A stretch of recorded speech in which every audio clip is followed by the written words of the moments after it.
Welcome to Sweet Life Beat Life. We hope this video helps. In this video, I will explain how to change ball joints on a Ford F250. First, ensure you have all the necessary tools, including a ball joint press kit, various sockets, and wrenches. Safely lift your truck and secure it with sturdy jack stands. Then, remove the wheel, brake caliper, and rotor. Next, carefully detach the hub assembly to gain access to the ball joints. Now, let's get those old ball joints out. Start by disconnecting the steering linkage and the upper control arm from the knuckle. With your ball joint press, carefully remove both the upper and lower ball joints. This tool makes the job much easier and safer.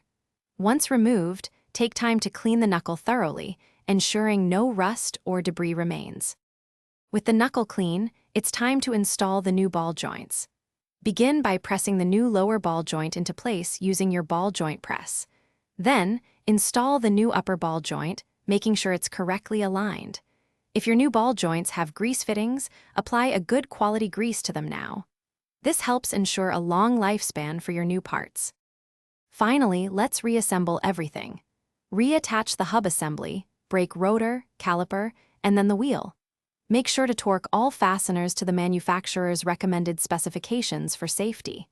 After completing the repair, it's crucial to get a professional front-end alignment. This ensures proper steering and tire wear, keeping your F250 driving smoothly. Thanks for watching. Consider subscribing if we helped you.